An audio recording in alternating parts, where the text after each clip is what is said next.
Bismillahirrahmanirrahim. Assalamualaikum warahmatullahi wabarakatuh.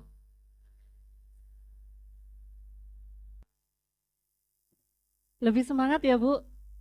Meskipun mendung, jangan ikut mendung. Siap? Assalamualaikum warahmatullahi wabarakatuh.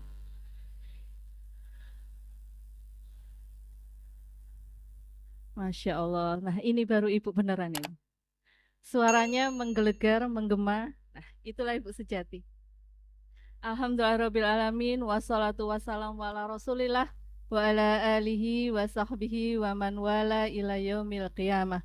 Asyhadu alla ilaha illallah wa asyhadu anna Muhammadan abduhu wa rasuluh la nabiyya ba'dah. Rabbi shrahli sadri wa yassirli amri wa hlul 'uqdatam min lisani yafqahu qawli. Alhamdulillahirabbil alamin. Sore ini eh, kita dipertemukan di masjid yang Masya Allah sebenarnya ramai banget ya. Hanya saja saya mohon maaf sebelumnya karena saya terlambat. Sudah berangkat awal sebenarnya tapi macet. Macet dan hujan. Qadarullah mobil saya nggak ada AC, jadi nggak berani kenceng. Pelan gitu. Mohon maaf nggih Bu, ridho nggih Bu. Nggak apa-apa nggih. Alhamdulillah. Sekarang kita akan membahas apa ini? Judulnya apa Ibu? Generasi yang dirindu surga. Apa saja yang akan kita bahas sore ini? Sore ini kita akan membahas 4 poin. Yang pertama yaitu kondisi generasi, yang kedua pemuda dalam sejarah, yang ketiga adalah strategi perusahaan barat, dan yang keempat solusi dalam Islam. Sekarang poin yang pertama, karena waktu saya sudah dipotong Bu, jadi mohon maaf. Saya cepat-cepat nggih.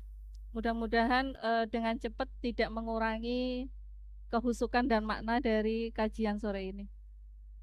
Yang pertama, kerusakan kondisi generasi ya, kekerasan fisik dan sosial. Kalau masalah kondisi generasi saat ini, saya rasa eh, yang ibu-ibu ada, karena di hadapan saya 17 tahun semua ini. Yang ibu-ibu ada? Oh, nah. Yang putranya satu, yang putranya dua, tiga, empat, yang lebih dari empat, ada.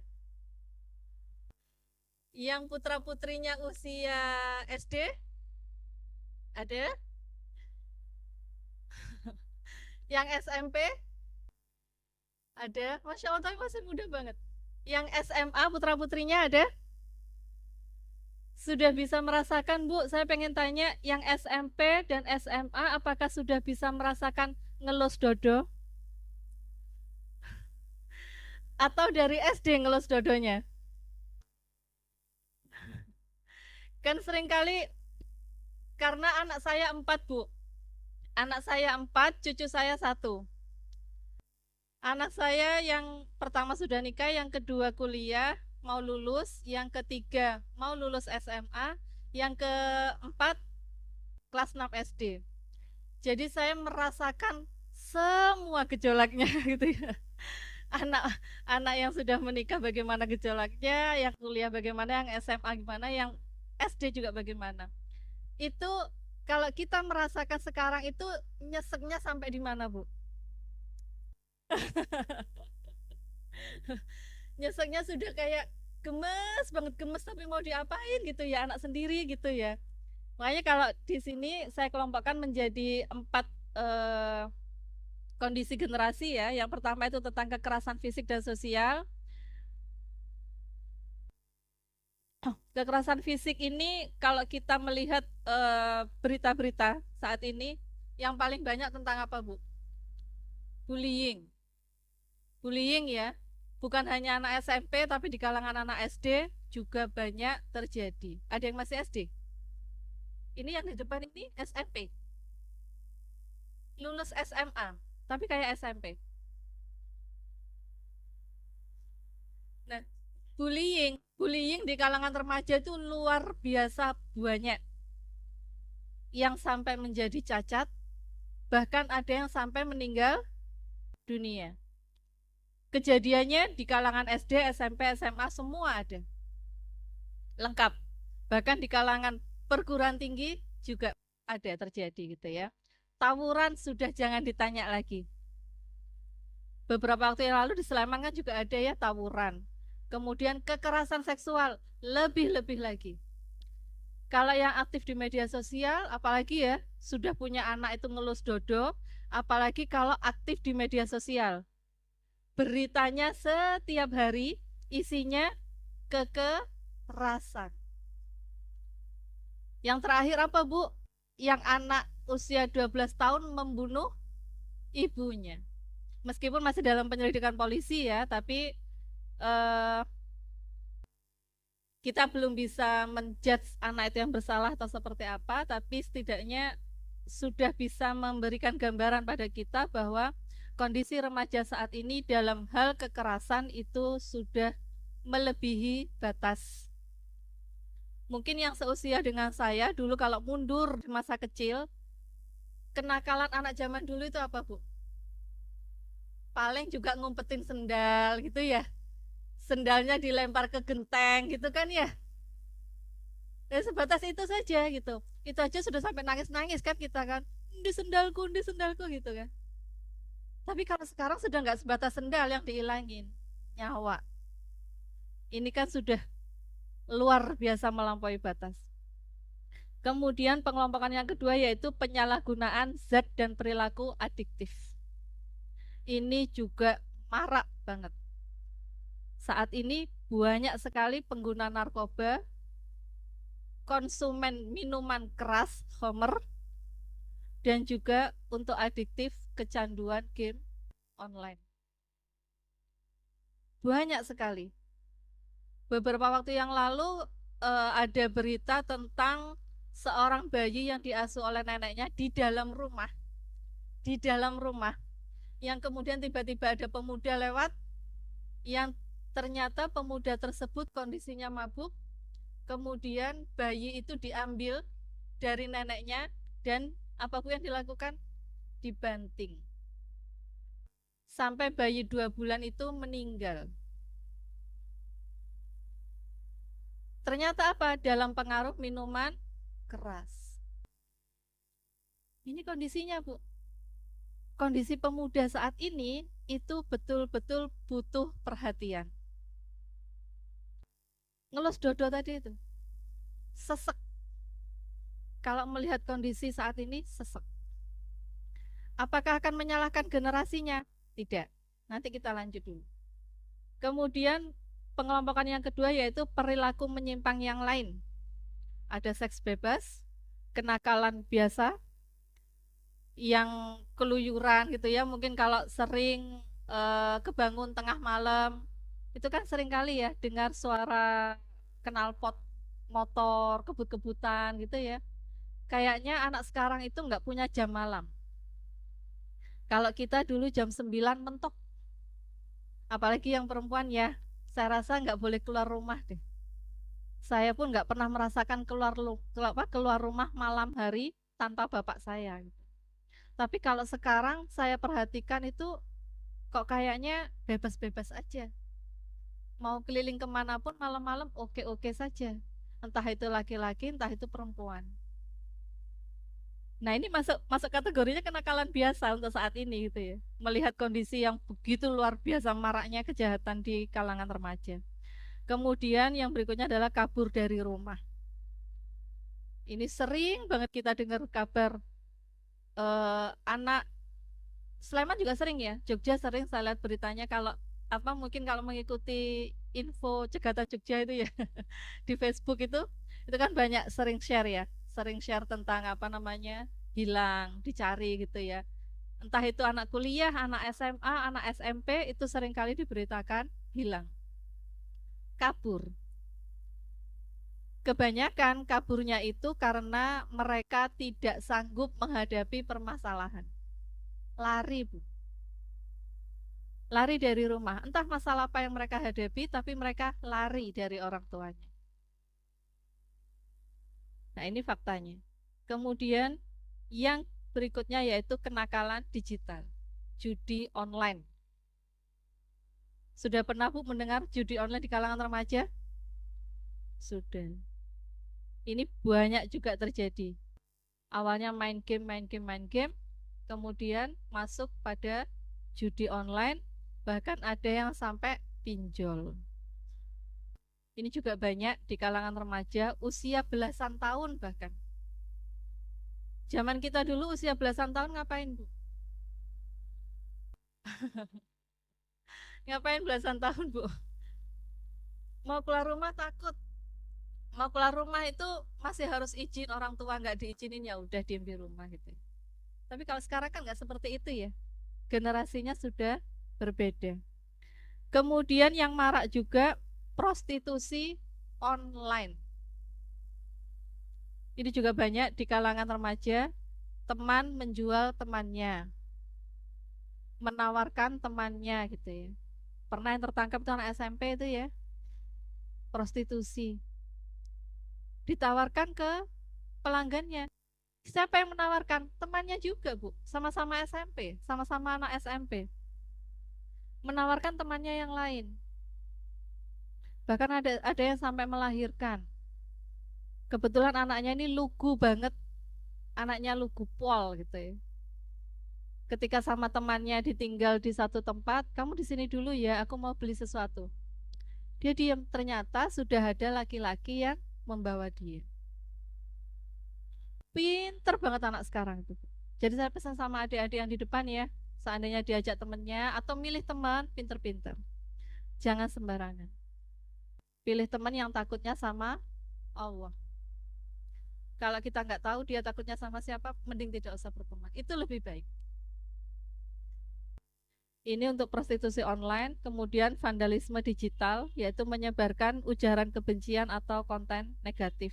Banyak ya, konten negatif itu sangat banyak dibandingkan yang positif untuk saat ini. Contohnya, joget-joget.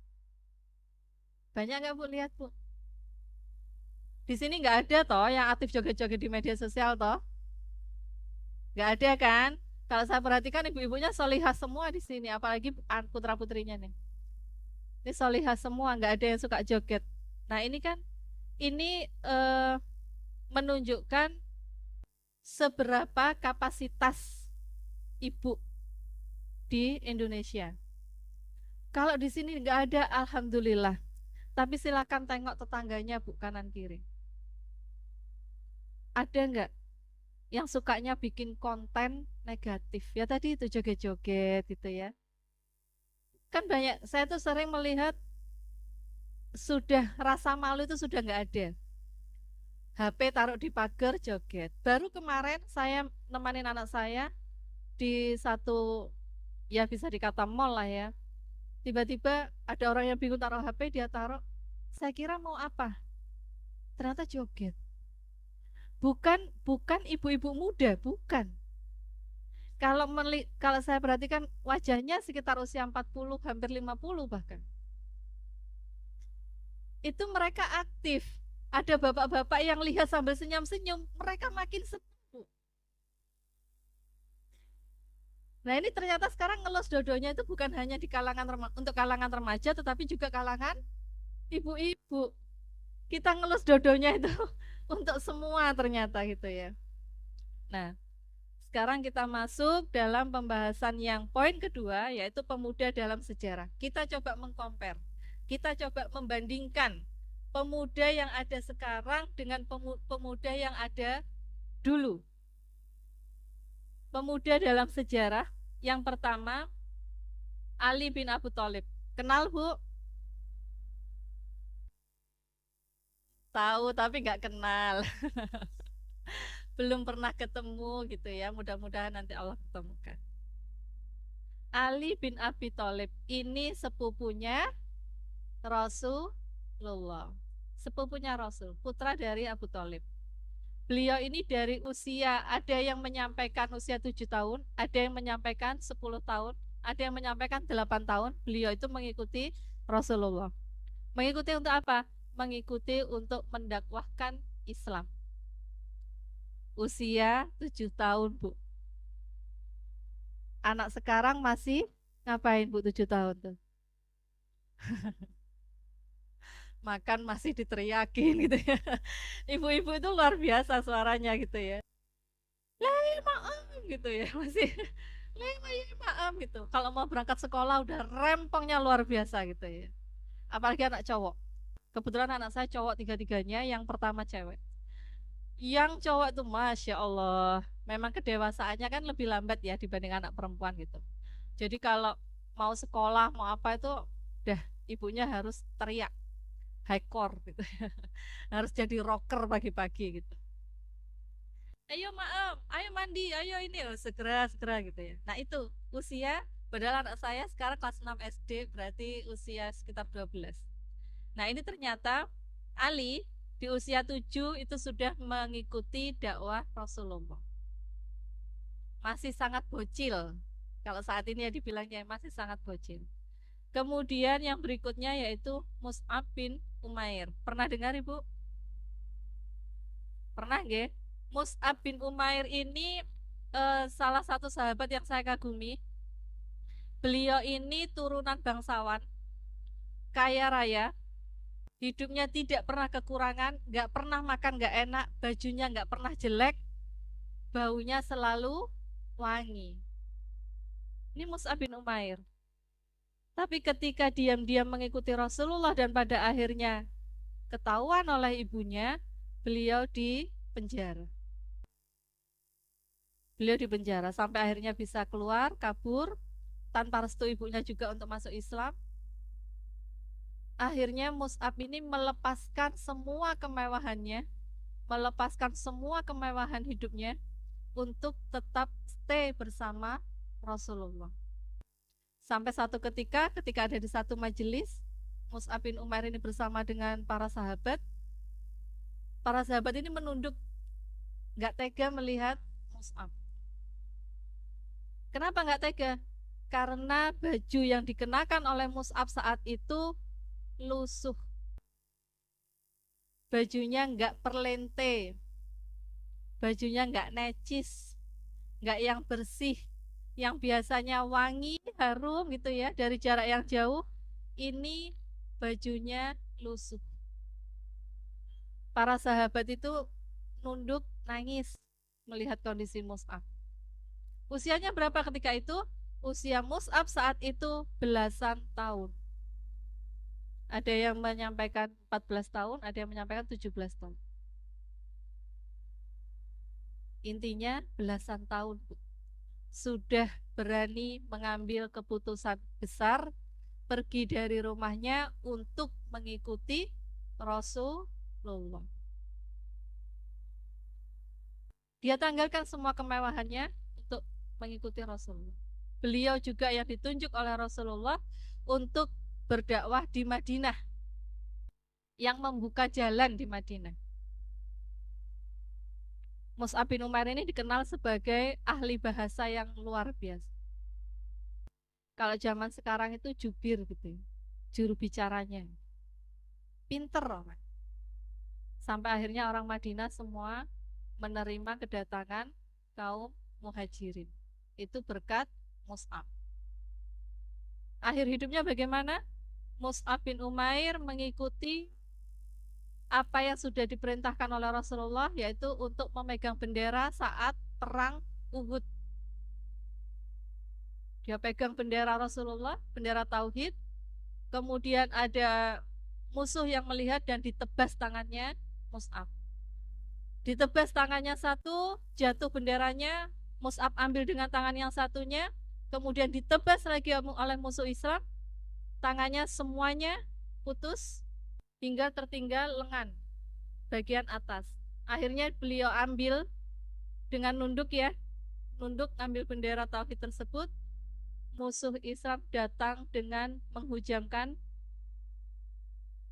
panah dan tombak. Itu pada Mus'ab, hingga akhirnya Mus'ab meninggal. Itu meninggalnya di perang Ubud. Ini keren, Bu. Keren luar biasa. Keputusan besar dia berani ambil. Anak sekarang apa keputusan besarnya? Kira-kira berani tidak untuk menanggalkan semua kemewahannya? Seandainya dilarang oleh orang tuanya untuk belajar Islam. Tapi Mus'ab waktu itu berani. Kemudian yang berikutnya yaitu Usamah bin Zaid.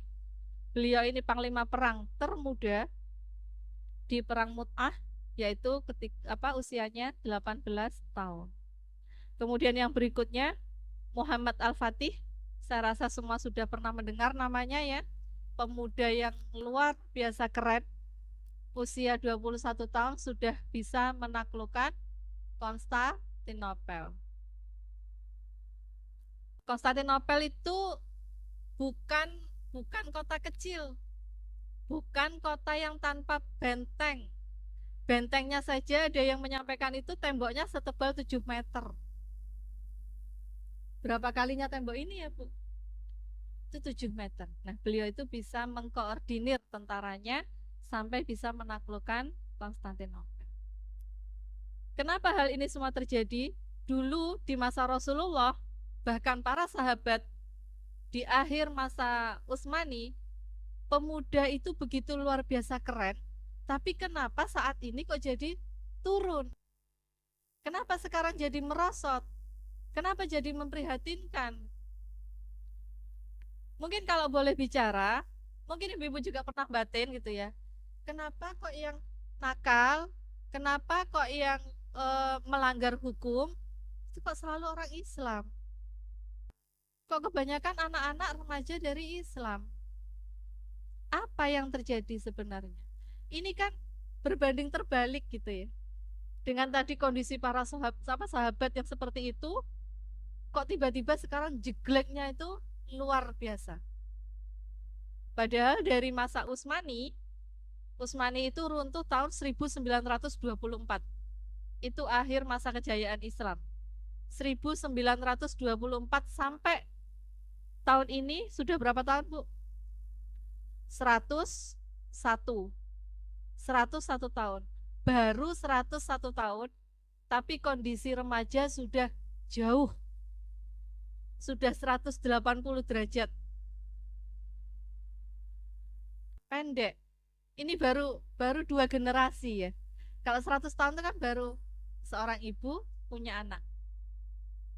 Nah, anaknya ini mungkin baru punya anak.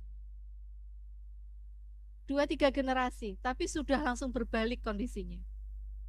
Berubah drastis.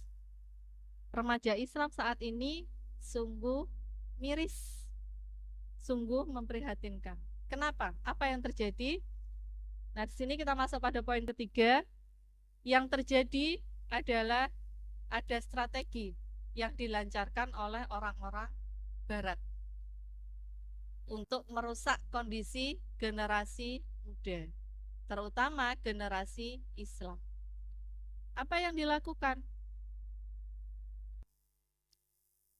Kalau dulu masa perusakan yang dilakukan oleh orang-orang Barat, yang mereka punya prinsip hidup, yang mereka punya ideologi, yang punya basic pemikiran, dasar pemikiran sekuler. Apa Bu sekuler? Memisahkan agama dari kehidupan. Orang-orang yang pikirannya sekuler itu tidak mau diatur oleh agama. Padahal bagi orang Islam, kita yakini bahwa kita diciptakan oleh Allah di dunia untuk beribadah, kemudian nanti akan kembali kepada Allah. Jadi nggak putus, Bu. Penciptaannya Allah ada di dunia untuk diatur sama Allah dan nanti kembalinya kepada Allah. Ini yang menjadi dasarnya orang Islam sebenarnya. Tetapi orang Barat nggak suka. Orang Barat itu nggak suka kalau ada orang Islam yang diatur oleh Allah, yang nurut sama Allah, nggak suka. Makanya mereka mendakwahkan sekulerisme. Tadi memisahkan agama dari kehidupan. Jangan mau diatur kamu sama agama. Ini hidup-hidupmu sendiri. Kamu carilah kebahagiaanmu sendiri. Nah, itu yang disampaikan orang. Boleh kok kamu mau ngapain aja. Boleh kamu mau menyalahi apa yang diperintahkan Allah, itu boleh. Karena ini hidupmu sendiri. Masalah akhirat itu nanti. Itu yang diajarkan oleh orang-orang barat. Dengan prinsip itu yang terjadi apa akhirnya? Sumatera longsor. Karena semau-maunya. Kalau dalam Islam nggak boleh memotong pohon sembarangan, tuh nggak boleh. Tapi karena sudah dibiasakan, sudah ditanamkan prinsip hidup yang lepas dari agama, ya apapun yang diperbuat tidak akan menggunakan agama sebagai pertimbangannya. Agama itu urusan nanti.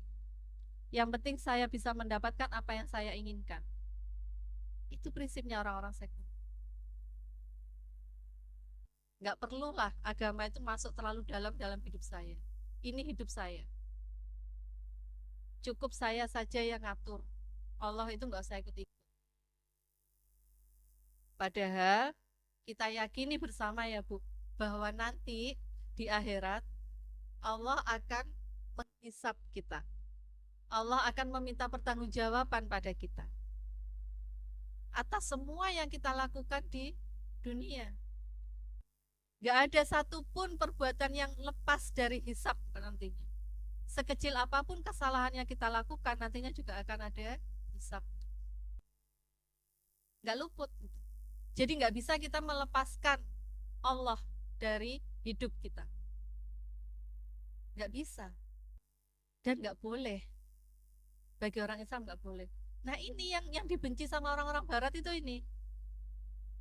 Nggak boleh orang Islam itu berpegang seperti itu terus. Harus lepas dari aturan agama. Sampai akhirnya mereka menghembuskan ajaran-ajaran, mungkin kalau pernah dengar feminisme, itu kan ajaran-ajaran dari Barat. Liberalisme, ajaran-ajaran dari Barat. Kapitalisme, semua itu tidak menyertakan Allah. Padahal dalam hidup kita nggak ada satupun yang tidak ada peran Allah gitu ya. Nggak ada bagian dari tubuh kita saja, nggak usah melihat yang di luar. Bagian dari tubuh kita saja, adakah yang bergerak atas kehendak kita? Fungsi jantung kita, apakah itu karena kehendak kita? Tidak. Kita tidak bisa menghentikan jantung kita, nggak bisa. Jantung kesel, ngaso yuk. Bisa? Nggak bisa. Ini menunjukkan bahwa Allah itu ada dalam hidup kita. Sedangkan orang Barat berusaha melepaskan itu dari kita. Udahlah, gak usah mikir agama, gak usah. Mereka menghembuskan terus ajaran-ajaran Barat ke kita. Dan mirisnya, kebanyakan orang Islam itu menelan mentah apa yang diajarkan oleh Barat. Untuk saat ini yang dilakukan Barat apa? Penguasaan platform. Mereka membuat banyak-banyak platform. Contoh, TikTok, Thread, kalau anak-anak muda sekarang ya, X. Nah ini mereka memberikan wadah kepada orang-orang Islam untuk melupakan dunianya. Udahlah, kamu asik-asik aja main itu udah. Akhirnya apa? Banyak yang menerima itu. Yang main TikTok bukan hanya anak muda atau orang tua gitu ya, tapi bapak-bapak, ibu-ibu tuh sudah apal banget dengan TikTok gitu. Saya baru dapat curhatan dan permintaan tolong dari orang tua jamaah kajian di sana di Gamping ya. Beliau menceritakan kalau anaknya usia 14 tahun, perempuan, ibunya baru tahu kalau anaknya lesbian. Dan pasangannya usia 19 tahun, anak kuliah. Awalnya dari main TikTok.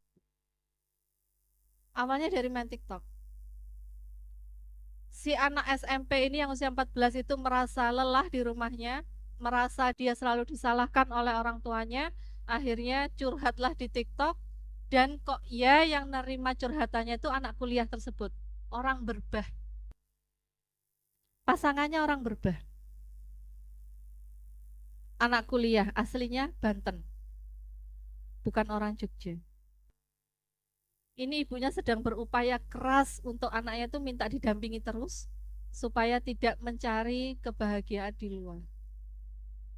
Nah, ini salah satu contoh bukti bahwa adanya platform yang dibuat oleh Barat itu bukan sarana yang aman untuk bisa mencurahkan hati atau untuk membuat konten apapun. Sedangkan orang Barat berusaha menguasai platform tersebut. Mereka membuat sebanyak-banyaknya.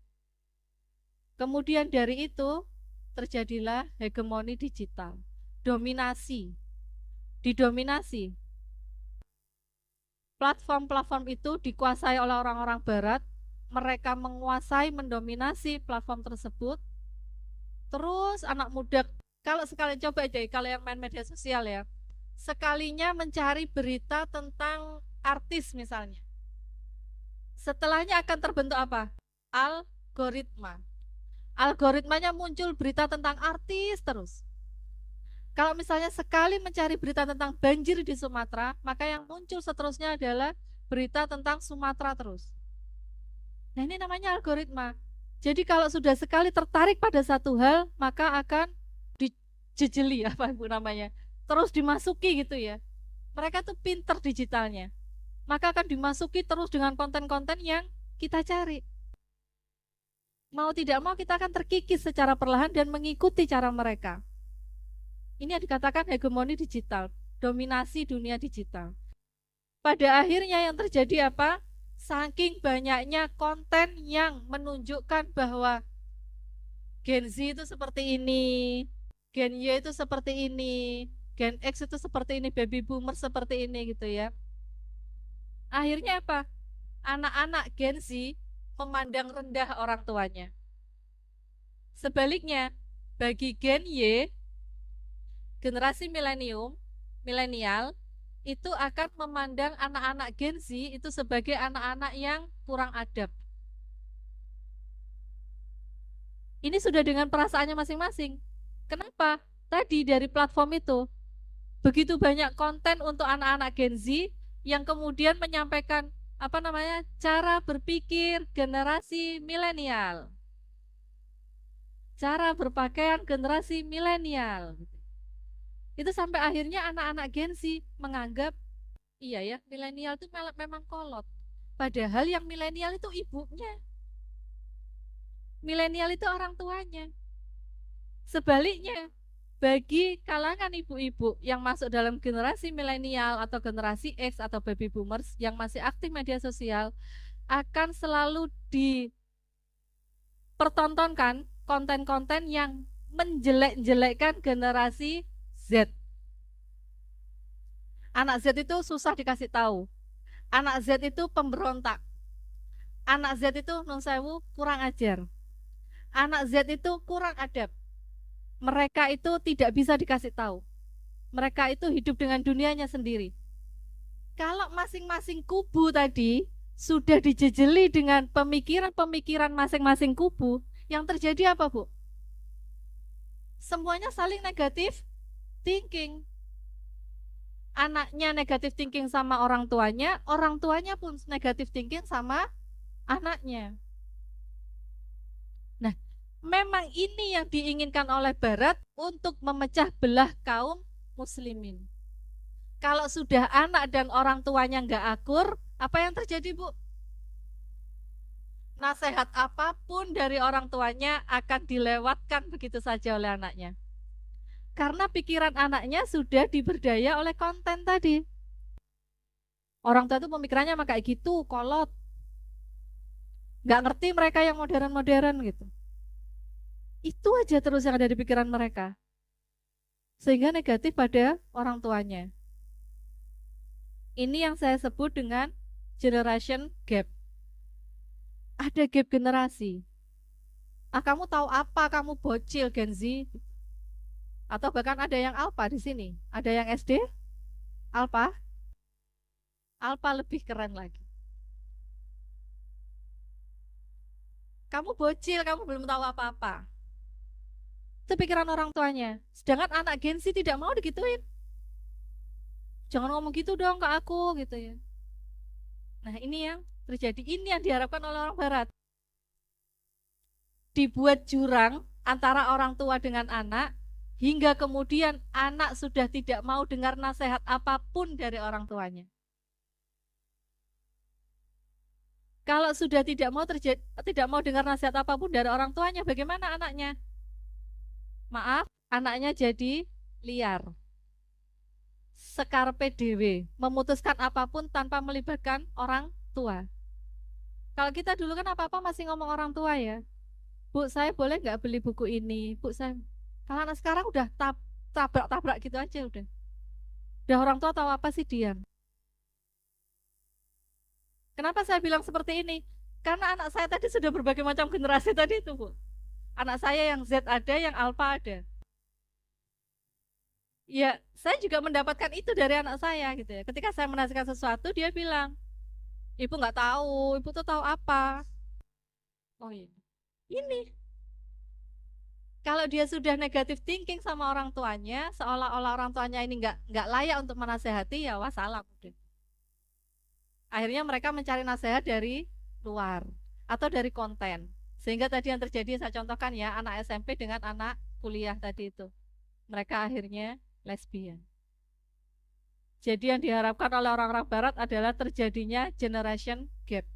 Ada gap antara orang tua dengan anaknya.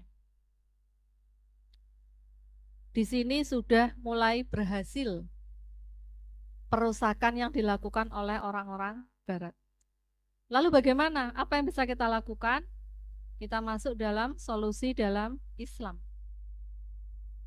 Tadi ya, perlu disadari bahwa adanya generation gap.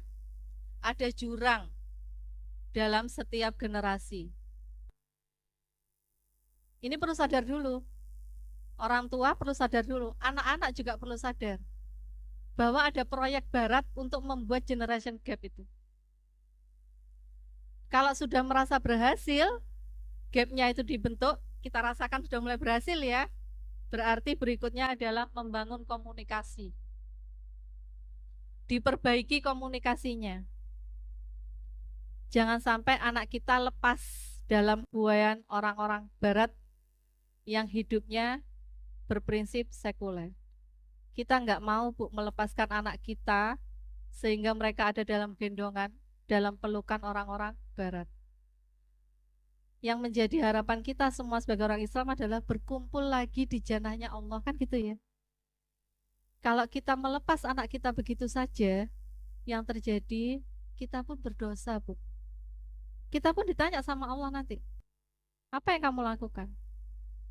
Nah, ini maka sudah mulai tadi menyadari bahwa ada generation gap, kemudian membangun komunikasi. Sebenarnya apa sih yang diinginkan anak saya? Jangan-jangan bukan anaknya sebenarnya yang rebel, tetapi orang tuanya yang kurang bisa memahami anaknya. Atau sebaliknya, jangan-jangan bukan orang tuanya yang kolot, tapi anaknya yang kurang bisa menalar, yang kurang bisa memasak lebih dalam apa yang diucapkan oleh orang tuanya. Jadi sama-sama saling mengoreksi diri. Kalau misalnya ada yang hadir di sini ibu dan anak, itu lebih bagus. Ada ibu dan anak yang hadir di sini? Langsung satu pasang gitu. Jadi bisa langsung saling belajar di rumah gitu ya. Komunikasinya diperbaiki. Itu pesan saya. Kita bisa kok, Bu. Kita bisa. Hanya saja pertanyaannya kita mau atau tidak untuk memperbaiki komunikasi tersebut. Adik-adik bisa lebih dekat sama orang tuanya. Sering-seringlah tanya, ibu kabarnya bagaimana, bapak kabarnya bagaimana. Maaf ya Bu kalau sering ada salah. Maaf kalau adik gak pernah dengar nasihat bapak ibu. Seringlah bicara seperti itu, adem hati orang tua. Sebaliknya, orang tua juga jangan pernah malu untuk meminta maaf pada anak-anak. Maaf ya, ibu hari ini marah. Tahu kan kenapa ibu marah? Ibu marah karena kamu tadi membuat ulah seperti ini loh nak. Bisa nggak berubah? Kalau diajak ngomong insya Allah bisa Bu. Kalau sudah terbiasa susah diajak ngomong, berarti ibunya harus ekstra sabar. Karena anak yang sudah susah diajak ngomong, sudah terlanjur susah diajak ngomong, biasanya agak berontak kalau diajak ngobrol. Ibunya sabar-sabar aja. Kuncinya kalau anak sudah mulai remaja, sering dipeluk, sering dipeluk. Kalau laki-laki, sering ditepuk pundaknya. Kalau perempuan kepala, kalau laki-laki pundaknya. Kamu hebat nak. Kan kita sering kali malu ya sebagai orang tua untuk mengapresiasi hal yang kecil terhadap anak. Tapi itu masih bisa kok, masih bisa dimulai. Saya baru menyelesaikan kasus anak saya dan gurunya. Kasus. Anak saya kelas 6 SD, gurunya nuwun sewu usianya sudah hampir 60. Baby boomers maksudnya ya. Ribut aja mereka itu, Bu. Alhamdulillahnya gurunya komunikatif. Anak saya cerita ke saya, Bu, tadi ustadzah itu ini. Oke. Saya nggak pernah menyampaikan ustadzahmu ini, atau kamu ini. Saya tidak mau menjudge dulu. Kemudian ustadzahnya WA ke saya, Bunda, tadi Mas Uwais gini. Baik, Us. Saya coba dekati anak saya juga dekati gurunya. Berkali-kali seperti itu, akhirnya apa yang saya lakukan, Bu? Saya dudukkan mereka berdua. Yuk, ibu mau datang ke sekolah, kamu jangan pergi, kamu tetap di samping ibu mau panggil ustazah. Oke. Saya minta, ustazah, nuwun sewu kita bicara. Saya dudukkan berdua. Sekarang Uwais, sampaikan maunya Uwais kepada ustazah itu apa? Nanti ganti ustazah yang menyampaikan maunya ustazah untuk Uwais itu apa? Gak ada yang salah dari keduanya, Bu. Gak ada. Semuanya punya tujuan baik. Tapi kan ini yang gak ketemu komunikasinya. Ada saya sampaikan, ini ustazah yang disampaikan Uwais, dia mengakui dia melakukan kesalahan, tapi Uwais minta tolong untuk tidak diungkit kesalahan yang sudah dia tebus dengan iqob. Jangan dikorek terus. Yang di depan mungkin merasakan ya, kalau kesalahannya diulang-ulang diucapkan oleh orang tuanya itu sebel ya. Wingi ngono kowe nduk, saiki ngene wingi ada yang ngono-ngono. Waduh, panjang itu. Sedangkan gaya orang tua kan seringnya seperti itu. Akhirnya tidak ketemu. Terus saya gitu ya. Semua dengan pikiran negatifnya masing-masing. Alhamdulillah Bu, setelah saya dudukkan bareng anak saya dengan ustazahnya, selesai masalah. Baru kemarin saya ambil rapot, itu terakhir saya dudukkan tuh 3 bulan yang lalu, saya tanya, ustazah bagaimana? Aman Bun, Alhamdulillah. Itu rasanya kayak udah ketimpa gunung es gitu. Wah adem saya gitu. Nah ini, kemudian kita kembali. Tadi sudah menyadari ya bahwa sudah ada generation gap, kemudian memperbaiki komunikasi. Yang perlu kita ingat adalah tugas mulia dari seorang ibu. Ibu itu madrasatul ula. Sekolah pertama untuk anak-anaknya. Bukan berarti nggak boleh salah, Bu. Tapi harus belajar untuk menjadi contoh yang baik. Selalu menjadi contoh yang baik. Terus belajar. Tugas mulia ibu yang pertama dalam Islam, ibu itu merupakan pilar peradaban. Bukan sekedar menangani urusan domestik, tapi juga membentuk karakter anak. Apa Bu urusan domestik itu? Sumur, kasur, dapur. Bukan hanya itu tugas ibu, tapi jauh lebih mulia lagi. Apa? Membentuk karakter anak. Membentuk karakter generasi yang nantinya akan menjadi pewaris. Pewaris apa? Saya nggak punya warisan kok Bu.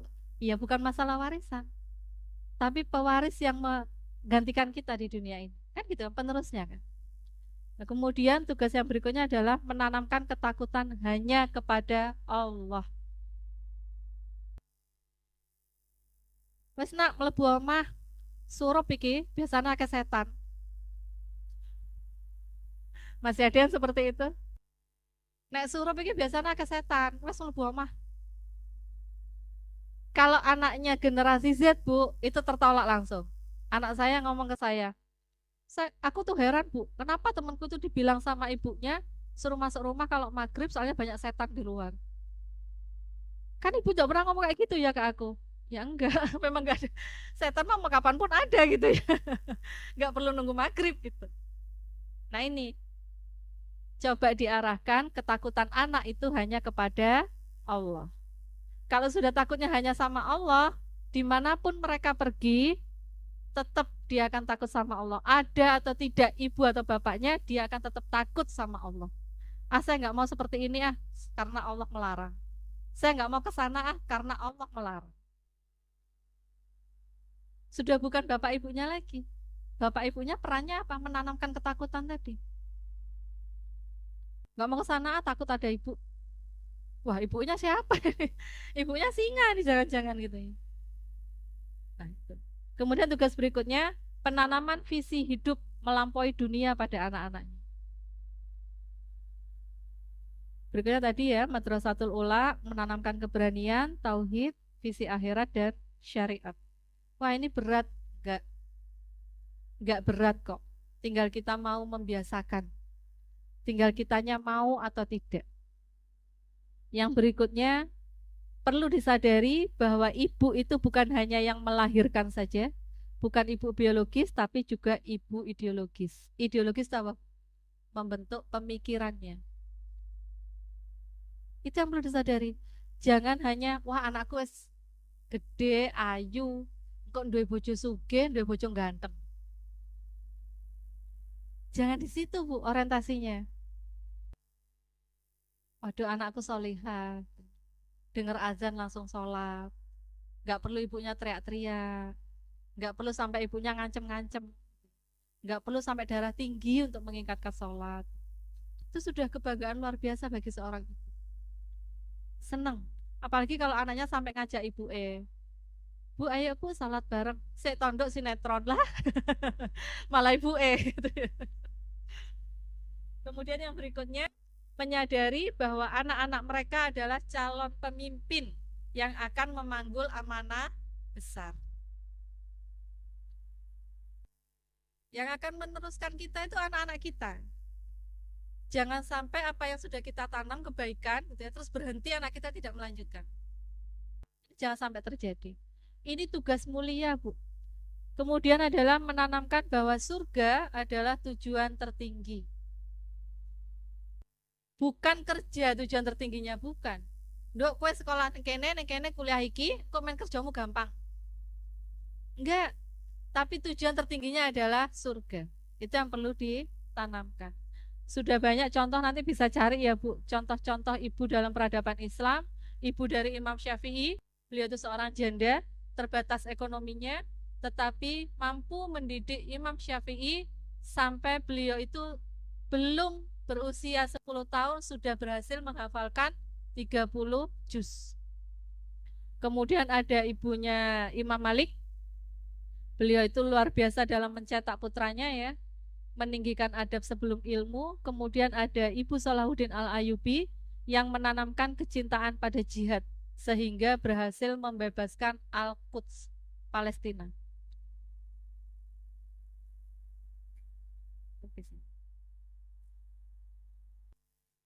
Nah, tadi ya, sudah disadari ada generation gap, semuanya harus dirubah, komunikasi harus diperbaiki. Yang perlu disadari bersama bahwa semua manusia, baik itu yang remaja, yang muda, yang setengah tua, yang usia berapapun, tugasnya adalah sama. Dalam surat Az-Zariyat ayat 56, Allah berfirman, Aku tidak menciptakan jin dan manusia melainkan agar mereka beribadah kepadaku. Wa ma khalaqtul jinna wal insa illa liya'budun. Semuanya tugasnya sama, ibadah. Mau yang Gen Z, mau yang Y, mau yang X, mau yang baby boomers, tugasnya sama. Kemudian dalam surat An-Nahl ayat 125, serulah manusia kepada jalan Tuhanmu dengan hikmah dan pelajaran yang baik dan bantahlah dengan cara yang baik. Ini dorongan untuk dakwah. Kemudian dalam surat Ali Imran ayat 104, Dan hendaklah ada di antara kamu segolongan umat yang menyeru kepada kebajikan, menyuruh berbuat yang ma'ruf dan mencegah dari yang mungkar. Ini juga kewajiban dakwah. Tidak disebutkan usianya di sini, tetapi untuk semua generasi. Tugasnya sama. 2 generasi, 1 amanah. 2 generasi antara ibu dan anaknya. 2 generasi, ibunya Y, anaknya Z. 2 generasi. Tapi amanahnya 1, yaitu apa, Bu? Dakwah. Beribadah kepada Allah. Tugasnya sama. Jadi tidak ada perbedaan, tidak perlu dikelompok-kelompokkan menjadi gengsi. Bukan berarti Islam melarang adanya sebutan gengsi Y, X gitu ya. Islam tidak melarang, Bu. Islam tidak melarang ada pengelompokan itu, hanya saja yang perlu diketahui bahwa itu sebatas pengelompokan usia saja, tapi tidak sampai masuk ke dalam karakter. Seharusnya sebagai seorang Islam, mau itu Z, mau Y, mau X, dan seterusnya, ketakutannya hanya kepada Allah. Hidupnya hanya untuk taat pada syariatnya Allah. Hanya untuk beribadah tadi. Gitu nggak? Ini materi dari saya.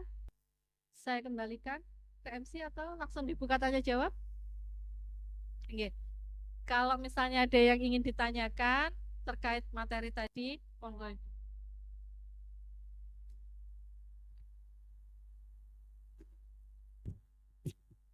Monggo yang mau bertanya, boleh mengangkat tangannya terlebih dahulu. Yang di ujung. Oh, Mbak.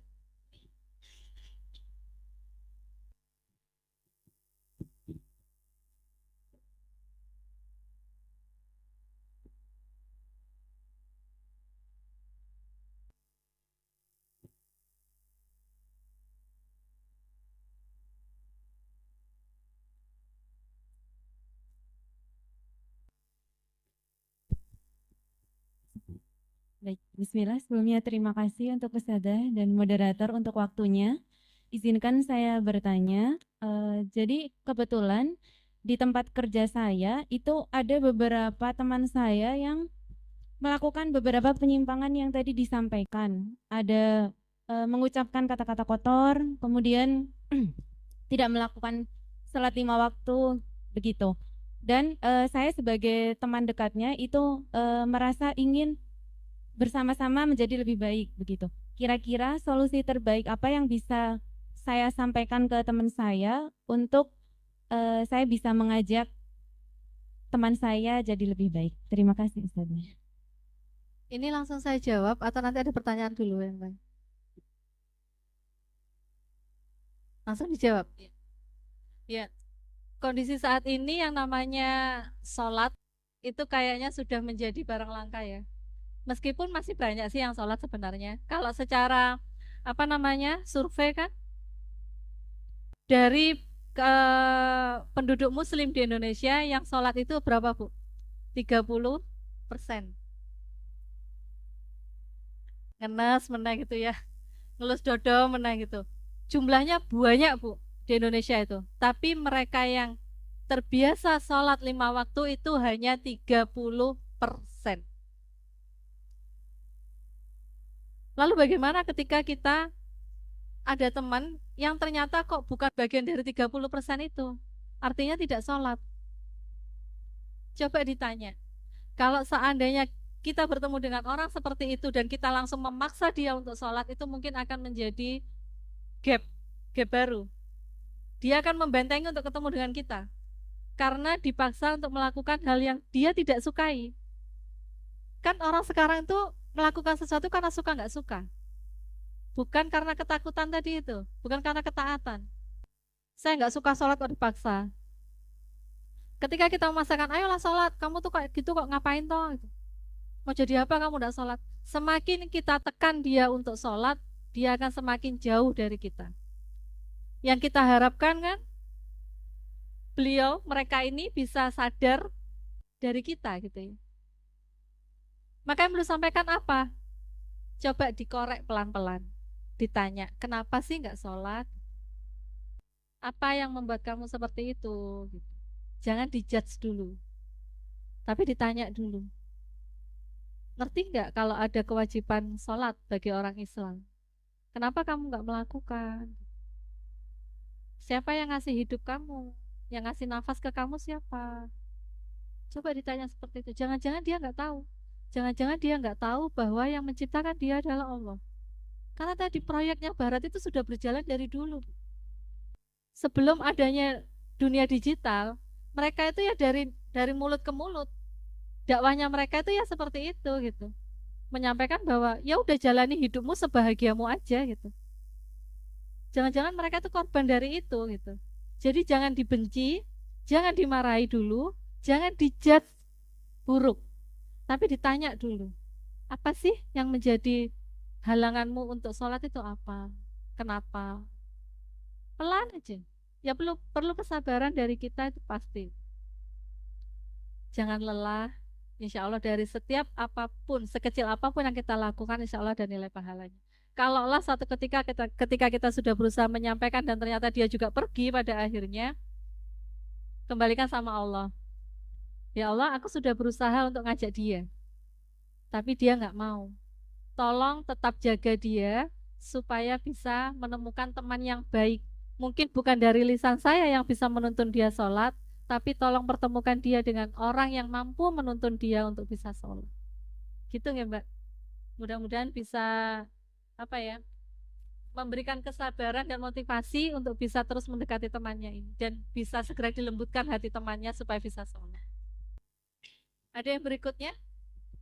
Penanya selanjutnya, nanti ada hadiah door prize untuk yang Ibu yang menanyakan. Ada yang mau bertanya?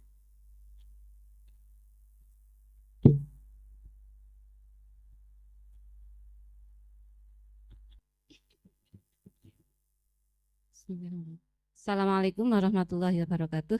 Waalaikumsalam. Ini kalau tadi mungkin dari ibu-ibu, sekarang dari nenek-nenek nih. Yang jelas Hampir sama dalam ini nampaknya. Usianya mirip-mirip Nggih. kayaknya. Nama saya Ibu Sri Supriyanti dari Sleman nggih. Untuk mengkondisikan bagaimana agar dalam satu rumah yang terdiri atas berbagai gen itu nggih, ada Z, ada alpha, ada yang sudah nenek-nenek itu nggih. Itu untuk satu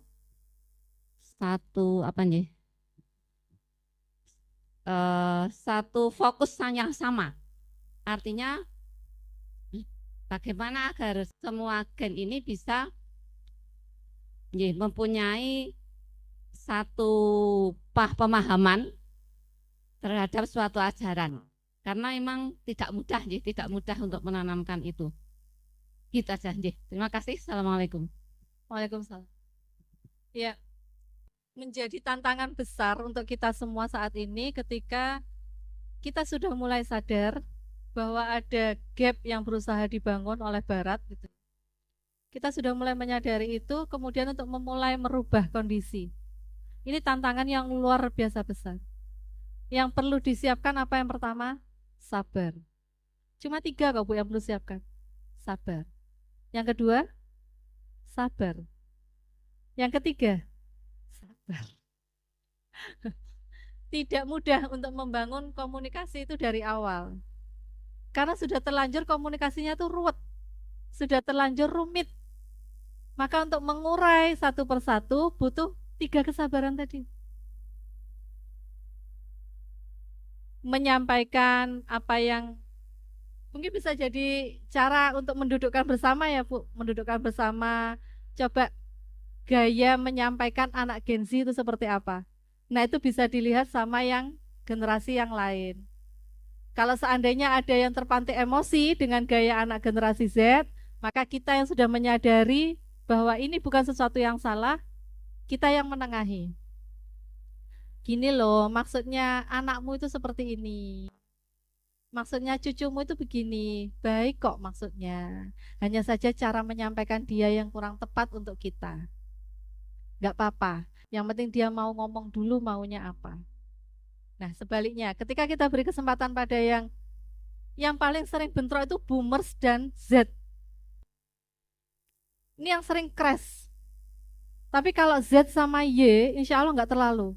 Tapi kalau Z sama boomers atau sama X yang sudah 70-an ya, tahun 70-an lahirnya, 70 60 itu masuknya X. Itu biasanya sering kontra. Nah, kita perlu sabar tuh kalau sudah memberi kesempatan pada anak generasi Z di depan orang-orang yang X. Tahan ya, dengerin dulu. Nanti yang generasi Z juga diajari untuk mendengarkan. Coba dengerin dulu orang tuamu. Coba dengerin dulu nenekmu misalnya. Jangan langsung diterima salah, tapi coba dipikirkan. Insya Allah masing-masing dari semua ini tidak ada yang punya niat buruk kok. Niatnya itu semuanya baik. Hanya saja yang mungkin susah diterima gaya komunikasinya. Sabar ya, kamu maunya komunikasi yang seperti apa? Kan nggak mungkin kalau nenek-nenek disuruh gayanya gaul gitu kan ya. Yang nenek-nenek nanti dikomentari sama yang generasi Z. Yeping mbahku gitu. Kan bahasanya anak Z seperti itu. Yeping gitu ya. Saya sering dikatain anak saya yang SD itu yeping, Bu. Ibu jangan yeping ya, Bu. Wah, tahu Bu artinya yeping? Banyak bicara. Saya kaget awalnya. Sebentar, yeping itu apa, Le? Banyak bicara. Oh alah, ceriwis maksudnya Ki. Mana ada ibu-ibu tidak ceriwis sekarang, mana ada? Ya tinggal dikoreksi diri aja. Oh ya, aku kebanyakan ngomong ya. Oke, saya kurangi bicaranya. Kan tinggal seperti itu saja. Tujuannya nggak ada yang buruk. Itu yang perlu diingat. Tujuannya nggak ada yang buruk. Semuanya punya niatan yang baik. Tinggal disatukan gaya komunikasinya, gaya berbahasanya. Ada yang ngomong sigma lah kalau anak Z kan gitu ya. Sigma. Ada yang aura minus 1000 gitu. Itu kan gaya-gaya generasi Z kalau bicara ya. Jangan marah, Bu. Dikatain yeping, dikatain ceriwis nggak apa-apa. Memang ibunya ceriwis mau apa?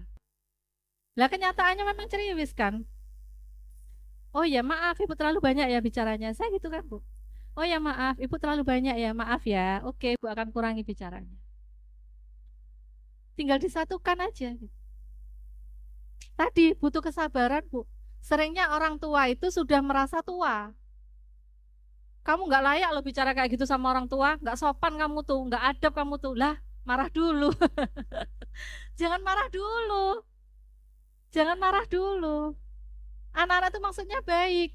Dia pengen melihat ibu versi terbaik menurut mereka. Kan sama dengan kita. Kita sebagai ibunya juga pengen melihat, pengen punya anak versi terbaik menurut kita. Boleh dong kalau anak-anak juga punya keinginan punya ibu versi apa, punya ibu yang versinya terbaik dalam pandangan mereka. Boleh kan? Nah itu dalam rangka mereka menyampaikan kritiknya untuk kita. Ya udah. Sabar dulu, diterima, oke. Kalau nggak bisa sabar, masuk kamar, Bu.